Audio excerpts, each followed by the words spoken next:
started now. So, Hare Krishna, dear devotees. So, thank you again for joining us. Today, we're very fortunate. We have again the association of His Grace Yasoda-dulal Prabhu. So, Yasoda-dulal Prabhu has been practicing bhakti since 1999. His sister, who's now his god sister, first introduced him to ISKCON when he lived in Australia in 1994. He met his guru, His Holiness Radhanath Swami, when he moved to America in 1999 and took initiation from him in July 2002 at 26 2nd Avenue in New York. So currently, Yasoda-dulal Prabhu serves as the president of the Board of Trustees at the Bhakti Center. He and his wife serve as mentors in the Bhakti Center community, and they co-lead the Grihastha Sangha group in New Jersey. He also helps with putting together Shravan programs for the Bhakti Center and Towako, New Jersey Temple. So Yasoda-dulal Prabhu works as head of finance and risk management in an insurance company in New York. He's a chartered accountant from India and MBA in Columbia Business School in New York City. He is married to Sri Radhika Devidasi, and they both live in New Jersey. So again, thank you so much, Prabhu. I'll just mute like the people who join in so that we don't have any awkward moments. And maybe I allow you to share, right? Multiple participants can share some things. So yeah, thank you so much, Prabhu. You can start if you want. Thank you. Hare Krishna. Thank you very much. Let's start with our invocation prayers. Om Jnanatimirandasya Gyananjana Shalakaya Chakshurunmilitam Yena Tasmai Shri Guruve Namaha Shri Chaitanya Manobhishtam Stapitam Yena Bhutale Swayam Rupa Kadamayam Dadati Swapadantikam Vandeham Shri Gurum Shri Jutam Padakamalam Shri Gurum Vaishnavamscha Shri Rupam Sagrajatam Sahagana Raghunathanvitam Stam Sajivam Sadvaitam Savadutam Parijana Sahitam Shri Krishna Chaitanya Devam Shri Radha Krishna Pram Shri Hey Krishna Karuna Sindhu Dina Bandhu Jagatpate Gopesha Gopika Kanta Shri Radha Kanta Namostate Tapta Kanchana Gaurangi Shri Radhe Vrindavaneshwari Vrishabhanu Sute Devi Pranamami Hari Priye Vanchakalpatarubhyascha Kripa Sindhubhyevacha Patitanam Pavanebhyo Vaishnavebhyo Namo Namaha Nama Om Vishnupadaya Krishna Pristhaya Bhutale Srimate Bhaktivedanta Swaminiti Namine Namaste Saraswati Deve Gauravani Pracharane Nirvishesha Shanyavadi Paschati Deshadarane Jai Shri Krishna Chaitanya Prabhu Nityananda Shri Advaita Shri Gadadhar Shrivasadi Gaur Bhakta Vrinda Hare Krishna, Krishna Krishna, Hare Hare, Hare Ram, Ram Ram, Hare Hare, Nitai Gaura. I thank you very much for asking me to speak today about Srila Prabhupada. These classes, these talks benefit me much more than they benefit the listeners, I'm sure, because it forces me to get absorbed in the subject for days and weeks before, and it just makes for a very Krishna conscious existence. So thank you very much for the opportunity. And welcome to all those in the temple who have joined in, all those who are live on Facebook, who I cannot see obviously, and the friends that I see here on Zoom, Danakeli Prabhu, Jatin Prabhu, Ahavila Narsimha Prabhu, and I don't know who GPD is. Could be a variety of friends, but welcome. So today is such a vast topic to discuss. And, you know, this is about the most successful preacher of the message of divine love in modern times, His Divine Grace A.C. Bhaktivedanta Swami Srila Prabhupada. Before I begin, I offer my obeisances to my Diksha Guru, His Holiness Radhanath Swami, my many exalted Shiksha Gurus, and all the assembled Vaishnavas and Vaishnavis. I pray at your lotus feet for your blessings so that I can speak words that are scripturally accurate, that are factually correct, pleasing to the Lord, and evoke deep feelings of devotion to Srila Prabhupada and Krishna in our hearts. This subject about Srila Prabhupada is at once daunting and joyful. Why is it daunting? Because there are literally dozens of books written on Srila Prabhupada. Biographies, memories, recollections, memoirs. I have a few back here, most of which I've read, and there are many more on the bookshelves in my house. Books by Giriraj Swami, by Shrutakirti Prabhu, Harisauri Prabhu, of course, Satsvarup Maharaj, his original biographer, and some, other books that I've been reading lately, like A Bond of Love, Srila Prabhupada and his daughters, or Yogeshwar Prabhu's wonderful biography, Swami in a Strange Land. So when I think about all these books that are written about Srila Prabhupada, what can I say in an hour or less that devotees have not already heard? Also daunting is that for someone like me to describe this towering spiritual giant, Srila Prabhupada, is like a tiny, insignificant glowworm trying to describe the sun. But the topic is at once joyful, because speaking and hearing about Srila Prabhupada makes our heart sing.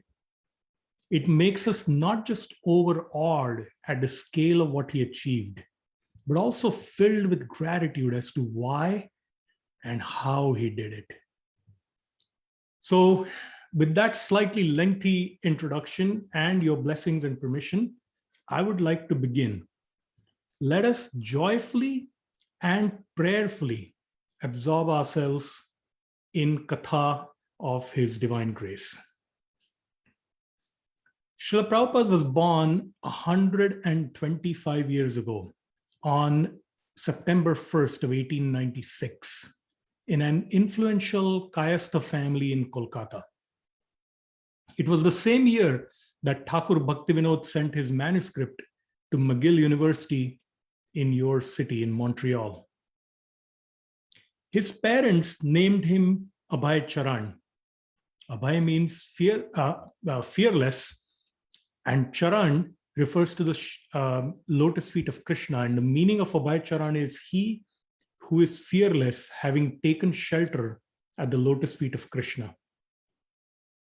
Since he was born on Nandotsava, that is the day after Krishna's appearance day, which is celebrated by Nanda Maharaj, and we celebrate it as Nandotsava, Abhay was also known as Nandulal. His parents, his parents, Shriman Gaur Mohan Dey and Srimati Rajni Dey, were devout Vaishnavas. At the time of his appearance, an astrologer who drew up his chart predicted that Abhay would be a great religious teacher at age 70 and would establish 108 temples of Lord Krishna. As we know, this prophecy actually came true to the T. This prediction by the astrologer greatly pleased his father, who took the utmost care to mold his son's upbringing in such a way that he would be totally immersed in devotional influences from the very beginning. When little Abhay was still but a young child, his father got him a mridanga and engaged a musician to teach him how to play it. His mother objected, saying he's so little, he cannot even reach the ends of the mridanga. But his father wanted him to be engaged in kirtan from the very beginning. Our Prabhupada or Abhay's family, they were Chaitanya Vaishnavas, and so they were totally immersed themselves in the process of Krishna consciousness, and specifically the process of Sankirtan that Chaitanya Mahaprabhu came to give more than 500 years ago. Gaur Mohan Dey, Abhay's father, owned a cloth shop. He would spend some time there daily, and he would earn enough to care for his family nicely. But his father's heart and most of his morning and evening hours were engaged in the worship of his deities and in puja, jap, and kirtan. Abhay's favorite sibling was Bhavatarini. We in ISKCON lovingly know her as Pishima. They would play together. They would hear pastimes of Lord Ram, of Sri Krishna, and Chaitanya Mahaprabhu from their grandmother. Little Abhay would dream of being old enough to travel to Jagannath Puri to see Lord Jagannath's Rath Yatra. He would eagerly listen to his father's descriptions of Rath Yatra. And you know how children's imaginations are, they're very vivid. So he would daydream about being in Puri and having a Rath Yatra and taking part in it and serving Lord Jagannath in different ways. And we see from his life, after he founded this great movement that has spread all across the world, that Rath Yatra was something very dear to his heart, and he introduced it primarily because he wanted to flood the world and give everyone an opportunity to see Lord Jagannath and be seen by Lord Jagannath. Because the Shastra says that if anyone sees the Rath Yatra of Lord Jagannath and looks at him even once, they don't have to take birth in the material world again. And Prabhupada wanted to take Jagannath out of Puri, where you had to go travel to see him and worship him. And he took Jagannath, Baldev, and Subhadra all over the world. His father indulged little Abhay's wish at age 5 and got him his own little cart and 6-inch tall Jagannath deities. Abhay rallied the neighbors, and on the actual day of Rath Yatra in Puri, little Abhay staged a Rath Yatra of his own on Harrison Road, where they lived in Kolkata. He engaged all the neighbors and all the boys and girls who lived there, and they had a big grand Rath Yatra. At age 6, Abhay asked for his own deities of Radha and Krishna to worship. His parents were delighted. Abhay Charan grew up to receive his education at the Scottish Church College, affiliated to the University of Calcutta, a prestigious university in Bengal. The professors were mostly Europeans, and they were considered sober and moral men. In the college, Abhay Charan was a member of the English Society as well as that of the Sanskrit Society. This education and the influences he picked up here prepared him for future leadership. At the age of 22, he was married to Radharani Devi. He graduated at age 24, that is in 1920, with degrees in English, philosophy, and economics. But he rejected the diploma from his European college to support Gandhi's independence movement. At age 25, he began working in the laboratory of his family's doctor, Kartik Chandra Bose. When Abhay was 26, the year 1922, a close friend of his, Narendra Malik, took him to meet Srila Bhaktisiddhanta Saraswati Thakur.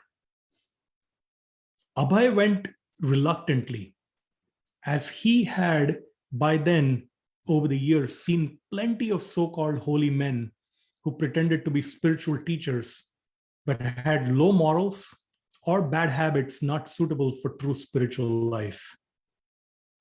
But he went because Narendra insisted.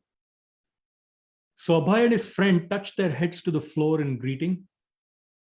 Barely had Abhay got up when Srila Bhaktisiddhanta looked him straight in the eye and said, "You are an educated young man. Why don't you take Sri Chaitanya Mahaprabhu's message and spread it in English to the Western world?" Abhay was taken aback. He had grown up as a follower of Sri Chaitanya, but at that time, he was an ardent nationalist, a Gandhian. He argued with Srila Bhaktisiddhanta in a respectful way. Who will listen to Mahaprabhu's message as long as India is a dependent nation Let us first get independence from the British, and then we can spread this philosophy and this culture everywhere. Srila Bhaktisiddhanta disagreed. He persuaded Abhay that Mahaprabhu's message transcended politics. Real independence meant freeing the soul from the shackles of illusion. The real enemies were not the British, Srila Bhaktisiddhanta declared, but the doctrines of impersonalism. That is, God is not a person, but he's formless. And voidism, that ultimately everything is shunya or void. That is why in Srila Prabhupada's Pranam Mantra, we have Nirvishesha Shunyavadi. Yeah, both impersonalism and voidism he kicked out with his preaching. Srila Bhaktisiddhanta continued, until people are trained to know the difference between body and soul, and the soul's ultimate fulfillment, which comes only through love of God and service to God, they will never know peace. Later on, our Srila Prabhupada would recount this first encounter with Srila Bhaktisiddhanta and tell everyone, he defeated me. He wrote, it was in my very first darshan that I learned to love. All the Vaishnava training, culture, and upbringing that Abhay had received from his father came together when he heard his guru's words. The very next day, he went to Dr. Bose, his employer, and he resigned his job. Dr. Bose had been the Day family's doctor for over 2 decades, and he had watched Abhay grow up. He told him, you're a family man now. You need to pay your bills.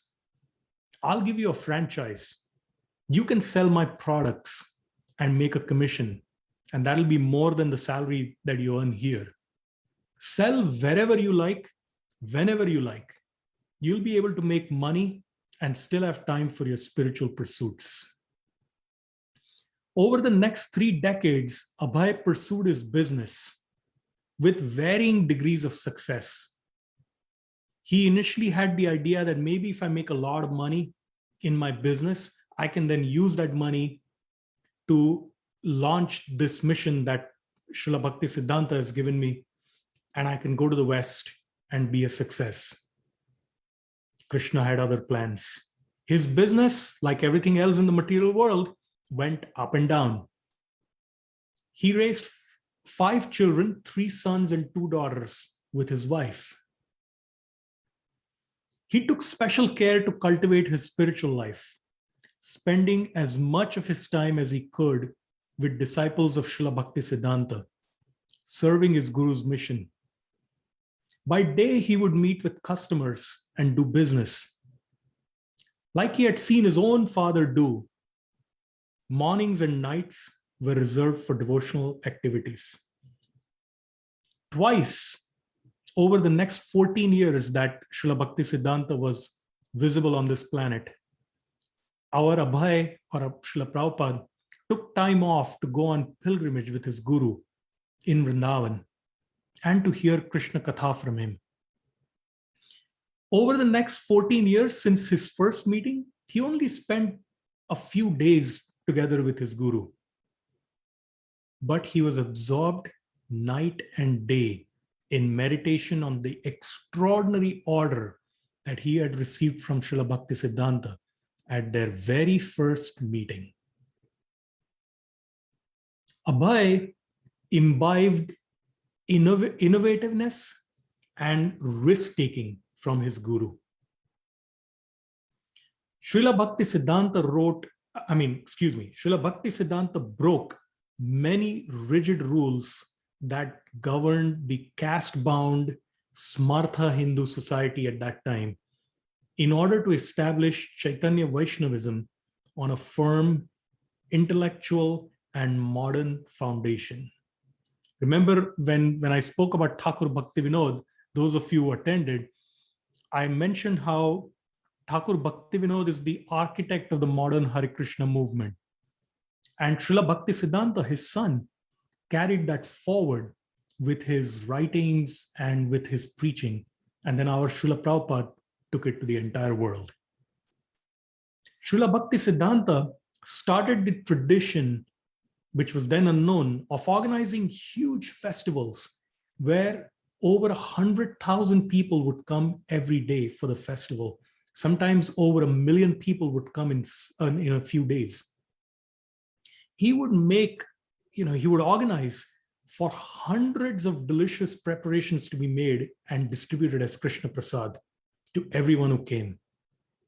Back in those days, sadhus did not travel by any modern conveyances. They went everywhere on foot. Srila Bhakti Siddhanta used technology to advance his spiritual cause. He would travel in cars. He wore a watch. He used printing presses. He wrote and got printed large numbers of brilliant articles, newspapers, and books on Chaitanya Vaishnavism. Srila Bhakti Siddhanta initiated non-Brahmins as his disciples at a time when only Brahmins in Indian society were considered worthy of Diksha. He sent some sannyasi disciples overseas to preach at a time when leaving India was taboo for sannyasis. They returned without much success until our Srila Prabhupada went abroad in 1965 to fulfill Srila Bhakti Siddhanta's order. And above all, Srila Bhakti Siddhanta outraged the traditional Hindu society power holders by initiating many women and treating them the same as his male disciples. Several of his women disciples became scholars who contributed articles to his publications. As a result of his dynamism and towering intellect, Srila Bhakti Siddhanta attracted hundreds, even thousands of disciples who were highly educated, intelligent, and spiritually qualified. In his Gaudiya Math lineage, even today, there are many great devotees, as there are in Srila Prabhupada's ISKCON. Abhay imbibed his guru's mood. He would hear from him and read constantly whatever Srila Bhakti Siddhanta would write. And our Srila Prabhupada innovated even more when he founded ISKCON. What to speak of non-Brahmins? Srila Prabhupada initiated non-Indians, both men and women. He gave many of them Brahman Diksha and even awarded the highest spiritual ashram, sannyas, to many of his non-Indian disciples. Srila Prabhupada elevated women to prominent roles within his society. A very dear friend and mentor of ours, Rukmini Devi, she was one of his earliest disciples at 26 Second Avenue. She tells of a darshan in the early days and hearing Srila Prabhupada instruct his band of followers to go out and open temples and share this message of Sri Chaitanya Mahaprabhu widely. Rukmini was 16 years old at the time, and she asked him innocently, "Even us girls and women, Srila Prabhupada?" Prabhupada said, "Yes, even girls and women." Then he went on to say, "There is no difference between the boys and the girls when you're preaching Krishna consciousness." Then he spoke extensively about Janava Devi, the consort of Lord Nityananda, and how she led the whole Sankirtanam mission all over the land of Bharatvarsh after Lord Nityananda's disappearance, and how Janava Devi was accepted as the Acharya for the entire Sampradaya. This was at a time when there were towering figures like Lokanath Goswami, Jiva Goswami, Narottam Das Thakur, Shamananda Pandit, Srinivas Acharya, all of them accepted her as the Acharya. So Srila Prabhupada demonstrated that through all his actions. So he broke these taboos of Indian society also. Every single temple, as you know, in ISKCON plays Yamuna Devi's Govindam prayers for Darshan Arti in the morning. Prabhupada loved her chanting, her cooking, her service. And not just her. You know, this book, A Bond of Love, talks about the personal experiences of a few hundred of his women disciples with Srila Prabhupada. It's not just instructive, but it's so moving and inspiring. Srila Prabhupada made it clear that Krishna consciousness was not just for Indians, nor was it a sectarian Hindu conception. It was the eternal occupation and birthright of every living entity, not just human beings. Wherever he went, he wanted to share this message with the local people, not just the Indians who might have settled in that country or that province or wherever. In January of 1967, the San Francisco Chronicle newspaper printed an article called Swami in Hippie Land. That article described Srila Prabhupada as one of the more conservative leaders of his faith. Someone brought the article to Srila Prabhupada. He read it. Conservative?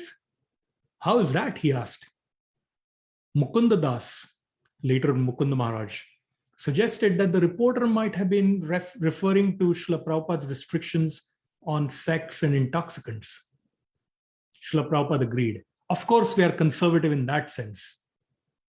But we accept everyone into this movement, regardless of sex, caste, position, or whatever. Everyone is invited to come chant Hare Krishna. No, we are not conservative, said Srila Prabhupada.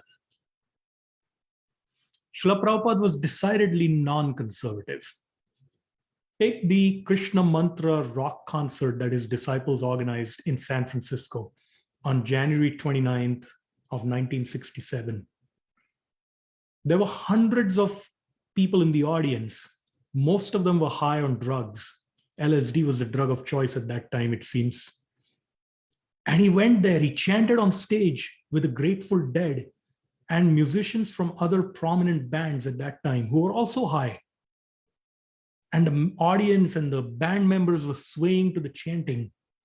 And Prabhupada, like the emissary of the spiritual world that he was, came in gracefully, led kirtan, and left. Hidebound conservative sadhus didn't do things like that. Wherever there was an opportunity, however there was an opportunity to share Krishna consciousness, and specifically the kirtan of Krishna's holy names, Prabhupada seized upon it. He didn't want to compromise the principles for himself or for his followers, but he wanted to widely share. There is that famous story, our beautiful beloved Radha Damodar deities in Gitanagari. They used to be traveling deities, and they were on a bus with Tamal Krishna Maharaj, Vishnujan Swami, and many, many wonderful, prominent devotees of our movement. And Radha Damodar went everywhere. And Vishnujan Swami once took Radha Damodar inside a bar in New Orleans where people were drinking alcohol. He went there, cleaned up the counter, put Radha Damodar on the counter, and they led a rip-roaring kirtan. When Prabhupada heard about it, he was so happy. He said, yes, if they won't come to us, we will go to them. His mood was the mood of Lord Nityananda. The Jagai and Madhai story isn't just a story in Shastra for Srila Prabhupada and his beloved sincere followers who are even today carrying out his mission. It's not just a story to be read and we shake our heads and say, wow, that was so amazing. Because Srila Prabhupada and his followers actually live out that story and are taking this process of Krishna consciousness to even those who would normally in other ages, other times, would be completely rejected as tamasic, ignorant, fallen souls. Because that is the mood of Lord Nityananda that Srila Prabhupada came. He wanted to share this mission with everyone. One day, one reporter asked Srila Prabhupada, what is your miracle? Those days in the 60s and 70s, many so-called holy men were coming from India to the West, claiming to perform miracles. Some would, spout some ash or some gold from their hand, or claim that they would perform this miracle or that miracle. But in reality, those holy men were looking to exploit young folks, especially young nubile women, for wealth, sex, and glory. Srila Prabhupada, when he was asked by the reporter, "What is your miracle?" he pointed to his many effulgent disciples. "These are my miracle," he said. "They have converted from being from being hippies to happies. They have become the most elevated of spiritualists. That is, they've become Vaishnavas." Many of his students would struggle in different ways to maintain the rigorous standards of initiated life. In one sense, the 4 principles of regulation, the 4 principles of freedom that he gave us, they are simple in concept, but for many people, they're difficult to follow because, especially in Kali Yuga, material energy is very strong. The whole of society and all the media that we consume is geared towards sex, enjoyment, and intoxication. And so some of his students would struggle. Many used to consider, before they came to him, they would consider drugs a legitimate way to expand consciousness. And sex was a normal human instinct to them. But Srila Prabhupada proposed, instead of indulging those impulses, master them. See how much more rewarding life can be when you yourself become Goswamis, masters of your senses. But back to India, because we were there. It was 1959, and Abhay was 63 years old. He felt that time was running out. His children were grown up, and his sons could take care of his wife in her old age. He spoke with Pishima Bhavatarini, his beloved sister, and Pishima had sons of her own, and she told him, "Don't worry.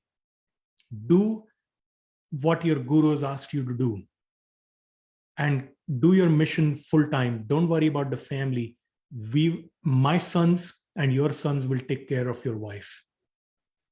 His guru's mission simply could not wait anymore. Srila Bhakti Siddhanta appeared to our Srila Prabhupada in dreams on several occasions, asking him to take sannyas. So on September 17th, 1959, he did. For some years prior to sannyas, he had been living like a vanaprastha, like a trainee renunciate in one sense, living away from his family, trying hard to get together the foundation of the mission that his guru had given him. He was penniless, practically homeless. Still, he persisted and would not give up.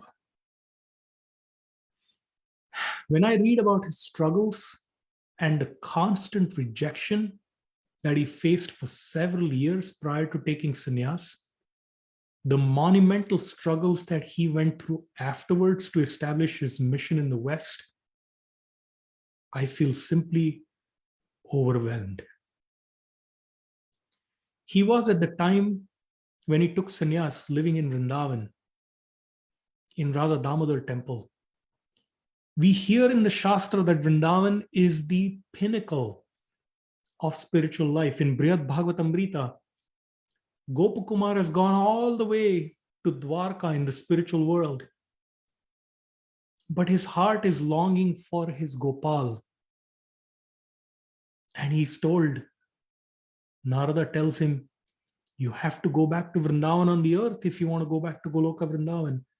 So that's how holy and the pinnacle of spiritual life Vrindavan is. He was in his 60s living in Vrindavan. He could have just said, my guru ordered me to do this, but it's impossible. I've tried for years and I've been rejected. again and again. No one is interested in helping me. It's an impossible task. But he had so much compassion for the lost souls of this misguided world, so much determination, and such complete surrender to the will of his divine guru, Srila Bhakti Siddhanta. So he went. His journey to New York City was epic. He traveled for 36 days on a cargo ship, the Yasoda-dulal, from Kolkata to New York City. It's a distance of 12,000 kilometers. The ship encountered a major storm in the Arabian Sea in the first few days of the journey. He had 2 major heart attacks during the voyage. A lesser being would have thrown in the towel. He persisted. He landed in America with 40 Indian rupees in his pocket, then worth about $7, but actually worthless because he could not exchange them anyway. He had with him 200 sets of the 3-volume Bhagavatam that he had published in India, a small suitcase with his personal effects, an umbrella, and a bag of dry cereal. If America could not provide him anything acceptable to eat, he had determined that he would soak the cereal in water and live on that.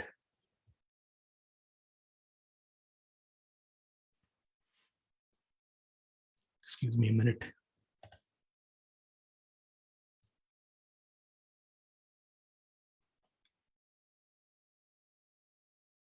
Let me show you something, and let me share something.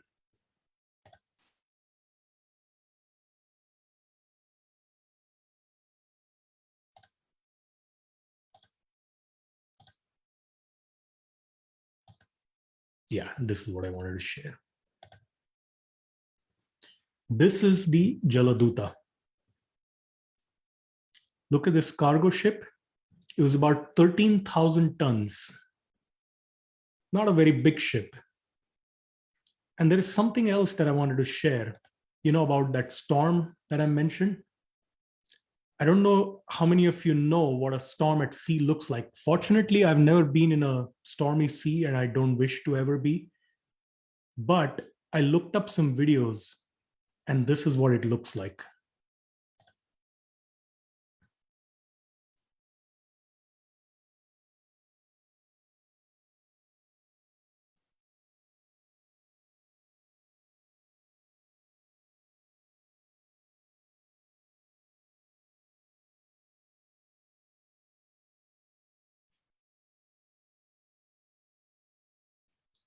Another 30 seconds or so. The ship is of a similar size to the Yasoda-dulal.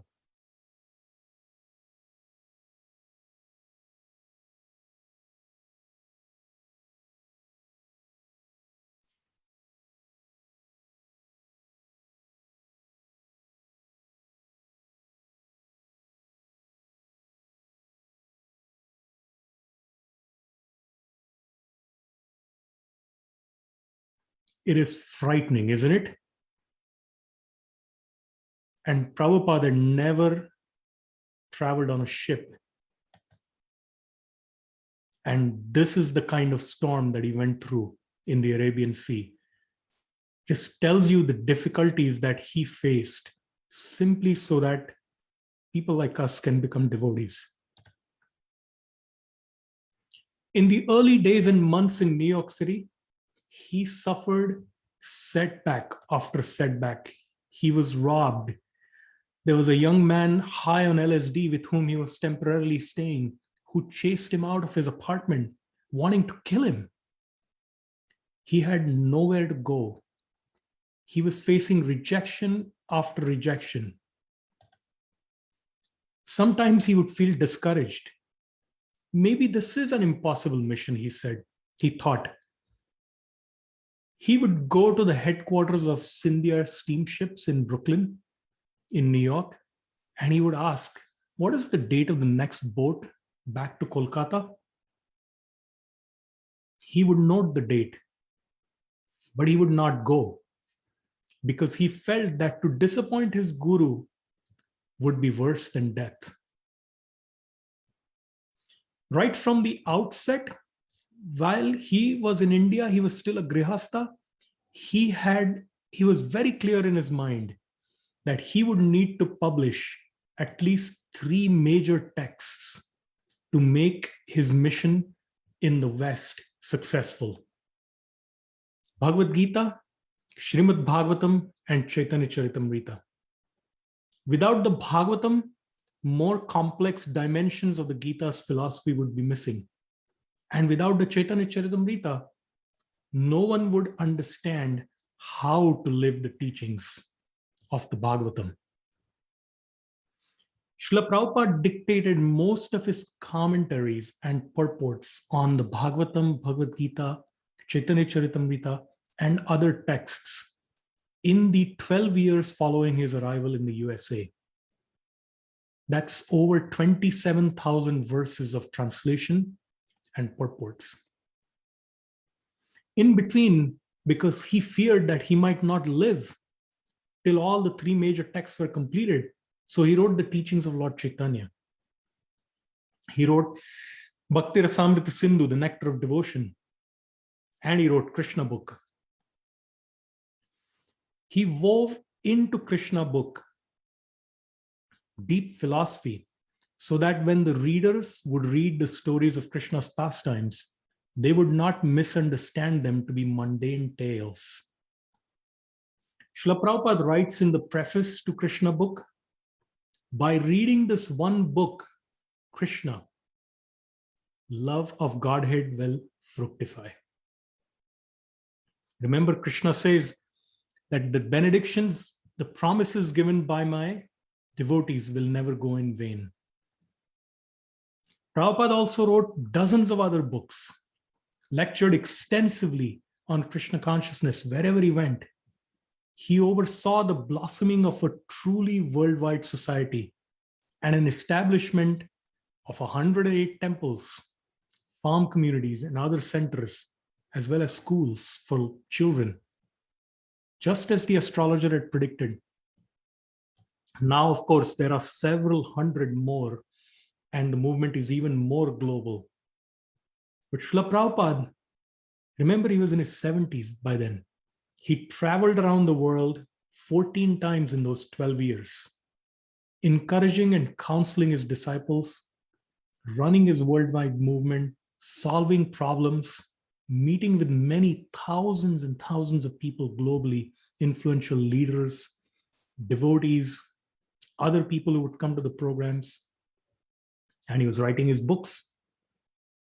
He managed his worldwide society through his own impeccable purity, letters, and spiritual inspiration.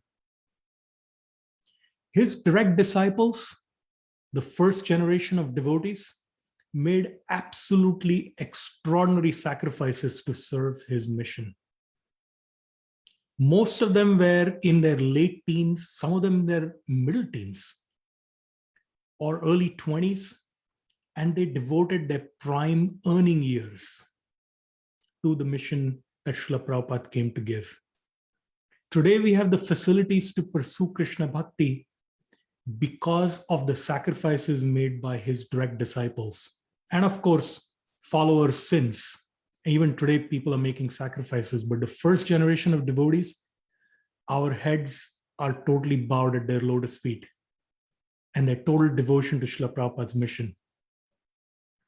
He wanted his disciples to initiate others into the process of Krishna Bhakti and spread this mission of Sri Chaitanya to all parts of the world.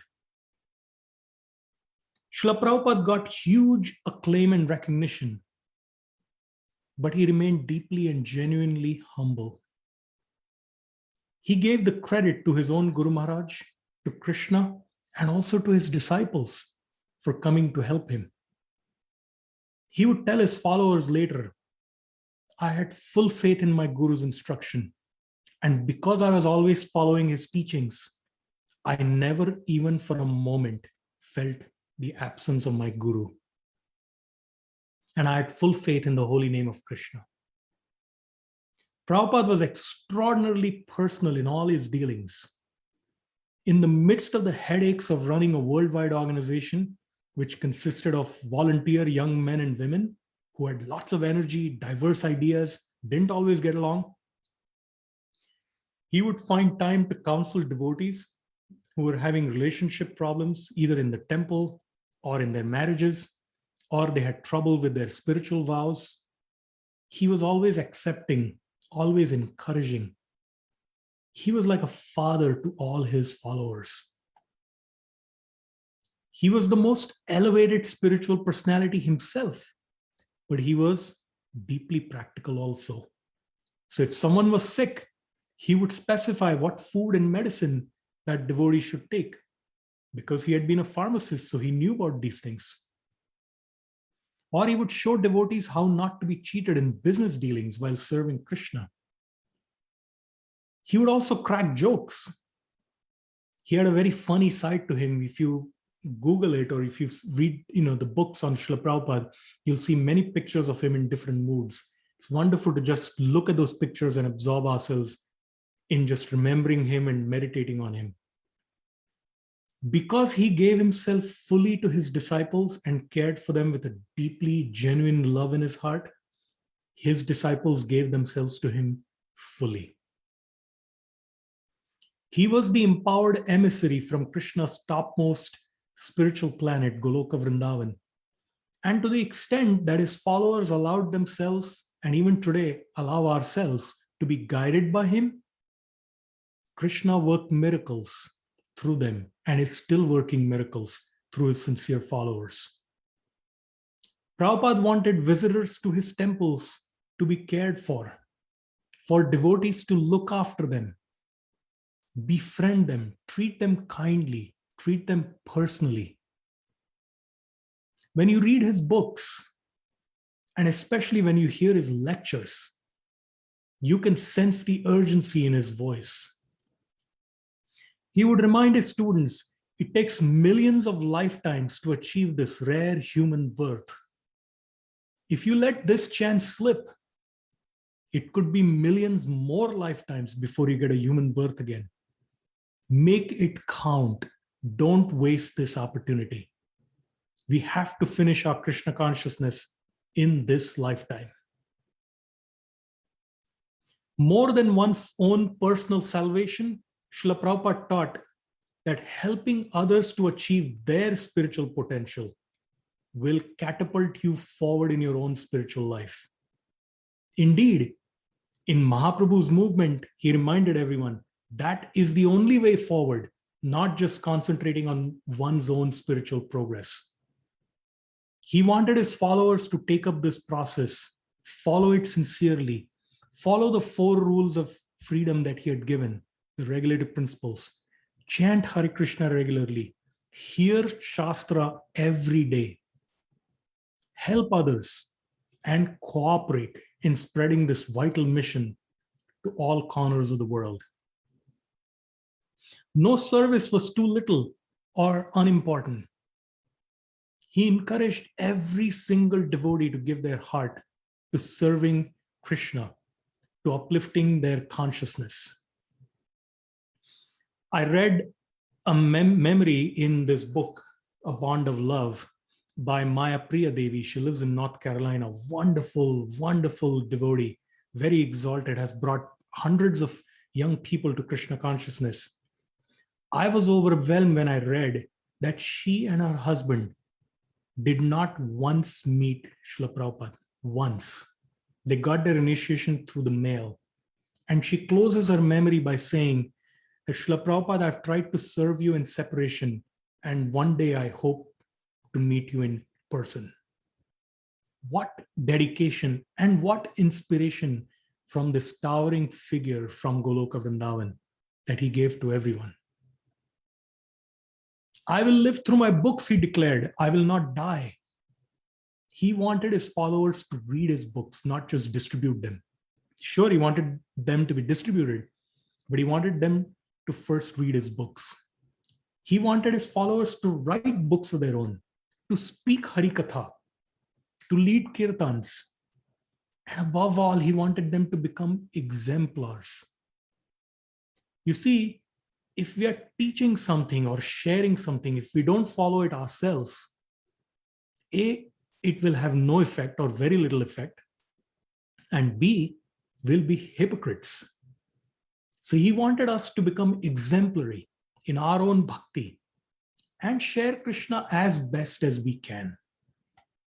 He would say, focus not on your limitations, but allow the limitless great, that is Lord Krishna, to guide you. Vishaka Devi says in her brilliant memoir, 5 years, 11 months, Prabhupada asked us to do something great, but to be what we were, which is small. He taught by his personal example how to do great things, but remain humble. He taught, become the instrument of Krishna and his surrendered servant, the Guru, and you will achieve that perfection, that happiness, which everyone is searching for. Success consists in the intention and the attitude in which service is performed. If it pleases Guru and the Vaishnavas, it will please Krishna. Vishaka Devi writes that she observed that Srila Prabhupada was pleased simply by us chanting Hare Krishna, following the 4 regulative principles of freedom, and in serving his divine mission in some way, big or small. He continued his translation work till the very end. He was so emaciated. In his final weeks, he was so ill. He was down to skin and bones. I read in one of the memories that he weighed 50 pounds. That's nothing, 50 pounds. That's the weight of a child. But he was still translating. And his followers were trying to organize this medicine, that doctor.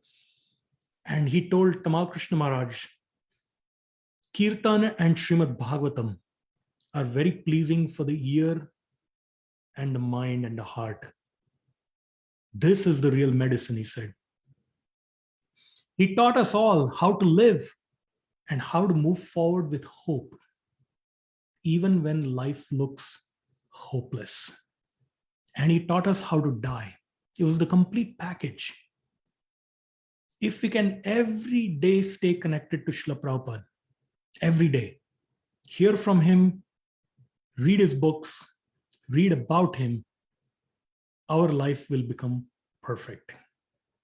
Nothing in his life was disconnected from Krishna. So when we hear about Prabhupada, we are also hearing about Krishna. I thank you very much for your kind attention. It's almost the time to wrap up. So if there are any closing comments, corrections, or maybe one question, I'd be happy to take it. Hare Krishna. Jai Srila Prabhupada. Jai Srila Prabhupada ki jai. Thank you very much, Yasoda-dulal too. That was a wonderful presentation and gave us such a wonderful description of this, the greatest devotee on earth, Srila Prabhupada. And we are very grateful that we have delivered this wonderful message of Prabhupada also, what he wanted us to do. And it was great. And it's always love to hear this kind of thing again and again from all the devotees who have realized God. Thank you again for this wonderful message. Thank you. And Prabhu, it was nice to see also your footage of the boat, like kind of the size of the Jaladuta. Because it's really like, we would know, it's not like this modern like cruise ship, comfortable, luxury stuff. It makes us understand how Prabhupada went through a lot. And I would just one thing, maybe Prabhu, if you have like time for a very small question, because you were saying how Prabhupada he wanted us also to give what we receive. And in San Francisco, when Prabhupada left the first time, he was telling the devotees they should preach. But one devotee he asked, Prabhupada, isn't it that we should hear a lot, and when we heard enough, then we should preach? And Prabhupada said, I say 2 sentences and you repeat 2 sentences. This is how it works. So how can we actually repeat the message of the Acharya, but also share also our what we say, like it's about repeating in one sense, but also we know we have to hear from the person Bhagavat who has to also get some realization, and then it has much effect. So it's not like a mechanical thing. So how can we understand this? We have to repeat, but also it seems that there's something else also that has to be there. So what is it that has to be there? It's personal practice. So I'll answer your questions in perhaps a couple of different layers. So we can see examples of that even today. We see that at the Bhakti Center, where we have a wonderful program called Soul Spot, where we go out and chant in the park or do walking harinams, book distribution, and it happens regularly even during the winter. And there are many people that get attracted, and then they come back to the Bhakti Center, they plug into the Thursday night kirtan, and from there they start practicing something, or they hear, and then it's amazing. I see these people, some of whom have joined maybe a month or 2 ago, and they may not even consider themselves devotees, but something has touched their heart, the personal example and the love and the care of the devotees, the kirtan, the prasad, and they start sharing with other brand new people, or they volunteer at the reception desk at the temple. And when people are coming in, they're enthusiastically telling them about what's going on upstairs. So that's an example that they're sharing what they know. They're not trying to, give a Bhagavatam class, for example, right? So that's one. I see this in another center, ISKCON of Silicon Valley. I've heard there are many centers, I'm sure at your center also, where even sometimes brand new people, they start distributing books. If they are sincere and they are following, and instead of concocting, they simply repeat what they have heard, Krishna within the heart will cleanse their heart of desire for material enjoyment and give them knowledge. Krishna says in the 10th chapter that I will shine the light of, the shining light of knowledge. I will destroy the ignorance that's in your heart. And so to the extent we practice, it's like a step, one step every time.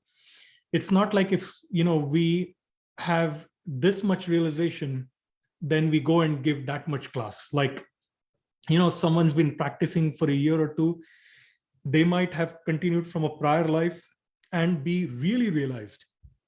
We see people like that and be able to give, brilliant Bhagavatam classes because they have just, realized that to some extent, and they're repeating what they're hearing. But others might just say, look, I've heard that we are not this body, we are the spirit soul inside. And to some extent, I realize this because, I realize I see people around me dying. Say my mother passed away or father passed away and her body was still there, but I've, felt sorrow. So why did I feel sorrow if the body is still there? Because I had this realization that, yes, we are not this body. So whatever our realization is, like Vishaka Devi says, and I quoted, that Prabhupada taught us to do great things, to not focus on our limitations, but to focus on the greatness of the acharyas and the words of Krishna that they're repeating. And then through us, if we are sincere and we are willing, through us, Krishna will work that magic. I don't know if that answers your question. Yes, very, very nice, very practical, how Krishna reciprocates with our sincerity and sharing what we heard. That's very nice. Thank you so much. Anyway, so, all right. Okay, well, thank you so much, Prabhu. Thank so you. Enlivening, so enlivening, actually, to hear your realization and your appreciation for Prabhupada. And yeah, we'll send you the YouTube link so you can share it with more devotees who would be interested to hear, and we'll do that also on our side. And thank you. Please accept our obeisances again. And we're just taking service from you, but we were just speaking. And hopefully one day we can have you here in Montreal. And we can do something, try some service also for you. I would love to visit. I see those beautiful deities. You have Gornita in the back. Who else do you have on the altar? Shri Radha Manohar. We would give you Oh, that's darshan. right. They're being painted for Radha Ashtami. Jai, But there's Gauranitai and Jagannath Baladev, Subhadra. Jai, Jai. Yes, I would love to come and take darshan and offer some service, whatever I can. But thank you for the attentiveness and the kindness with which you all listen. Thank you for the kind comments on Zoom. And let us engage ourselves in constantly being absorbed in Prabhupada Katha, because Prabhupada Katha is completely tied in with Krishna Katha. There's nothing about Prabhupada that is mundane. So if we hear about Krishna, we'll hear about Prabhupada, we'll automatically hear about Krishna. Jai Shla Prabhupada ki jai. Nitai Gaur Bhakta Vrinda ki jai. Hare Krishna.